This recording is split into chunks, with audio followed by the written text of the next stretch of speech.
അസ്സലാമു all, welcome back. എല്ലാവർക്കും സുഖമായിരിക്കുമെന്ന് വിശ്വസിക്കുന്നു. ഇന്നത്തെ നമ്മുടെ റെസിപ്പി എന്ന് പറയുന്നത് ഒരു ബട്ടർഫ്ലൈ മോഡലിലുള്ള ഒരു ബ്രെഡ് പോക്കറ്റിൻ്റെ റെസിപ്പിയാണ്. ഇത് ബീഫ് മസാല വെച്ചിട്ടാണ് ഞാനിത് ഉണ്ടാക്കിയിട്ടുള്ളത്. ഇങ്ങനെ ഉണ്ടാക്കിയിട്ട് ഇത് ഫ്രീസറിൽ വെക്കാം.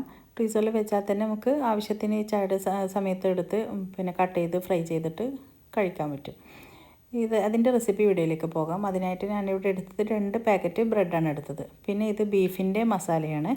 ഈ മസാലയുടെ റെസിപ്പി ഞാൻ ഇതിൻ്റെ തൊട്ട് മുമ്പിലുള്ള വീഡിയോയിൽ നമ്മുടെ കണ്ണൂർ സ്പെഷ്യൽ ഇറച്ചിയുടെ ഒരു വീഡിയോ ചെയ്തിരുന്നു. ഇതാണ് ഈ മസാലയാണ് അതിൽ ചെയ്തിട്ടുള്ളത്. റെസിപ്പി നിങ്ങൾക്ക് അതിൽ നോക്കിയാൽ കിട്ടും. വേണമെങ്കിൽ ഞാൻ ലിങ്ക് ഡിസ്ക്രിപ്ഷൻ ബോക്സിലിടാം.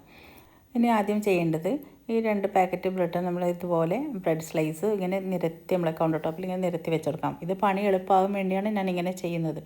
ഇതിപ്പോൾ മൊത്തത്തിൽ നമുക്കിങ്ങനെ എല്ലാം നിരത്തി വെച്ച് കൊടുത്ത് ഇനി ഇതിലേക്ക് ഓരോ സ്പൂണ് മസാല ഇതിൻ്റെ മിഡിലായിട്ട് ഇട്ട് കൊടുക്കാം. ഞാനിപ്പോൾ എല്ലാത്തിൻ്റെയും മിഡിൽ ഇങ്ങനെ ഇട്ട് കൊടുത്തിട്ടുണ്ട്. ഇനി നമുക്കിതൊന്ന് പരത്തി കൊടുക്കണം. ഇനി ഇതുപോലെ സ്പൂൺ വെച്ചൊന്നിങ്ങനെ ജസ്റ്റ് ഒന്ന് എല്ലാ ഭാഗത്താകുന്നത് പോലെ ഒന്ന് പരത്തി കൊടുക്കാം. ഇനി ഇത് ചെയ്യേണ്ടത് ഒന്നിൻ്റെ മുകളിലായിട്ട് ഇങ്ങനെ 3 പീസ് ബ്രെഡ് വെക്കണം. ഇനി ഇതിൻ്റെ മുകളിൽ പാക്കറ്റിൽ ബാക്കിയുണ്ട് ബ്രെഡ്, അതിൽ നിന്ന് ഒന്ന് എടുത്തിട്ട് അതിൻ്റെ മുകളിൽ വെച്ച് കൊടുക്കണം. ഇപ്പോൾ 4 ബ്രെഡാണ് ടോട്ടൽ വേണ്ടത്. ഇപ്പോൾ ഞാനിപ്പോൾ ഇത് ഓരോന്ന് എടുത്തിങ്ങനെ 3 ഓരോന്ന് ഒരുമിച്ച് വെക്കുന്നുണ്ട്. ഇനി ഇതിൻ്റെയൊക്കെ മുകളിൽ ഓരോ ബ്രെഡ് എടുത്തിട്ട് ഇത് മൂടി വെക്കണം. ഇതിൽ കാണുന്നത് പോലെ എല്ലാം ചെയ്തെടുക്കാം. ഞാനിപ്പോൾ ഉള്ളതൊക്കെ ചെയ്തെടുത്തിട്ടുണ്ട്. ഇനി ചെയ്യേണ്ടത് നമുക്ക് ഇതുപോലെയുള്ള കവറുണ്ടല്ലോ. ഇതിപ്പോൾ ഞാൻ ബേക്കറിയിൽ നിന്ന് തന്നെ വാങ്ങിയതായിരുന്നു. അവർ ചോദിച്ചപ്പോൾ അവർ തന്നതായിരുന്നു. ഇത് വലിയ കവറായിപ്പോയെന്ന് തോന്നുന്നു ഞാൻ വാങ്ങിയപ്പോൾ. ഒരു 1/2 കിലോൻ്റെ കവർ വാങ്ങിയാൽ മതിയായിരിക്കും. ഇങ്ങനെയുള്ള കവർ എടുക്കുക. അതിലേക്ക് ഓരോ ബ്രെഡും ഇട്ട് കൊടുത്തിട്ട് ഇതുപോലെ കോർണറിൽ നല്ല ടൈറ്റായിട്ട് വെക്കുക. എന്നിട്ടിത് നല്ല അമർത്തി പിടിച്ച് നല്ല ടൈറ്റിൽ മടക്കിയെടുക്കണം. മടക്കിയെടുത്തിട്ട് പിന്നെ ചെയ്യേണ്ടത് നൂല് കൊണ്ട് ഇത് ചുറ്റി കെട്ടുകയാണ് വേണ്ടത്. ഈ കവർ കുറച്ച് വലുതായതുകൊണ്ട് ഞാൻ പിന്നെ പകുതി കട്ട് ചെയ്തിട്ടുണ്ട്.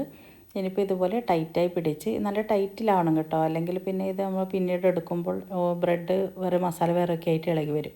ഇങ്ങനെ ടൈറ്റാക്കിയിട്ട് വിലങ്ങനെയും പിന്നെ അതുപോലെ ക്രോസായിട്ട് ഇങ്ങനെ കെട്ടി വെക്കാൻ. അതുപോലെ മുകളിൽ ഇതുപോലെ കെട്ടി വെക്കുമ്പോൾ അതൊരു ബട്ടർഫ്ലൈയുടെ പോലെ കാണുന്നില്ല, നല്ലൊരു ഷേപ്പായി വരും. ഇത് ടൈറ്റിലായാലാണ് ഈ ഷേപ്പിൽ തന്നെ നിൽക്കുക. എന്നിട്ടിങ്ങനെ താഴ്ഭാഗത്തൊന്ന് ചുരുട്ടി കൊടുത്താൽ മതി. പിന്നെ കെട്ടിടണമെന്നൊന്നുമില്ല, ചുരുട്ടി കൊടുത്താലും മതി, പിന്നെ അത് നിന്നോളും. ഇതുപോലെ എല്ലാ ബ്രെഡും ഇതുപോലെ കവറിലിട്ട് നല്ല ടൈറ്റിൽ ഇതുപോലെ കെട്ടി വെക്കാം. നമുക്കിത് ഇങ്ങനെ തന്നെ ഫ്രീസറിൽ വെച്ച് കുറച്ച് ദിവസങ്ങളോളം സൂക്ഷിക്കാൻ പറ്റും. ഇത് ഫ്രീസറിലാണ് വെക്കേണ്ടത് കേട്ടോ. ഇപ്പോൾ കണ്ടില്ലേ, നല്ല ഭംഗിയില്ലേ കാണാനായിട്ട്. ഇതേപോലെ തന്നെ ബാക്കിയുള്ളതൊക്കെ ചെയ്തെടുക്കാം. ഇതിപ്പോൾ ഞാനിപ്പോൾ എല്ലാം മൊത്തം ചെയ്തെടുത്തിട്ടുണ്ട്. ഇനി ഇത് നമുക്ക് ഒരു ട്രേയിൽ ഒരു പാത്രത്തിലാക്കിയിട്ട് നമുക്ക് ഫ്രീസറിൽ കൊണ്ടുവെക്കാം. ഇതിങ്ങനെ ഉണ്ടാക്കി ഉടനെ തന്നെ കട്ട് ചെയ്ത് ഫ്രൈ ചെയ്യാൻ പാടില്ല. എന്ത് തന്നെയായാലും ഇത് ഫ്രീസറിൽ വെച്ചിട്ട് ഒന്ന് സെറ്റാക്കിയിട്ട് എടുക്കണം. ഇതിപ്പോൾ ഞാൻ രാവിലെ ആയിരുന്നു ചെയ്തിരുന്നത്. ഉച്ചയാകുമ്പോഴേക്കിൽ തന്നെ പിന്നെ അത് ഫ്രീസറിൽ കൊണ്ടുവച്ച് പിന്നെ സെറ്റായിരുന്നു. നന്നായി സെറ്റായാൽ മാത്രമേ നമുക്കിത് കട്ട് ചെയ്തെടുക്കുമ്പോൾ നല്ല കറക്റ്റായിട്ട് വരികയുള്ളൂ. ഇതിപ്പോൾ ഞാനിപ്പോൾ ഫ്രീസറിൽ വെച്ചു. പിന്നെ എടുക്കുന്നത് ഉച്ചയ്ക്ക് ശേഷമായിരുന്നു. ഉച്ചയ്ക്ക് ശേഷം ഞാനിപ്പോൾ ഫ്രീസറിൽ നിന്ന് എടുക്കുകയാണ്. അപ്പോൾ നല്ല ഐസ് പോലെ നല്ല സെറ്റായി വന്നിട്ടുണ്ട്. നല്ല തണുത്ത് അങ്ങനെയാകുമ്പോൾ നമുക്ക് കട്ട് ചെയ്യുമ്പോൾ ഒന്ന് പൊടിഞ്ഞു പോകുമോ ഒന്നും ഉണ്ടാവില്ല. ഇപ്പോൾ നല്ല സൂപ്പറായി വന്നിട്ടുണ്ട്. ഇനി നമുക്കിത് കട്ട് ചെയ്ത് നോക്കണം.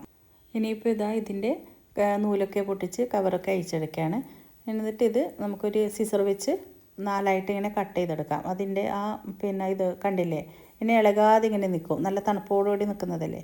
അപ്പോൾ ഇനി ഒരു സിസർ വെച്ച് ഇങ്ങനെ മിഡിലും ഇതുപോലെ ക്രോസായിട്ട് കട്ട് ചെയ്തെടുക്കാൻ.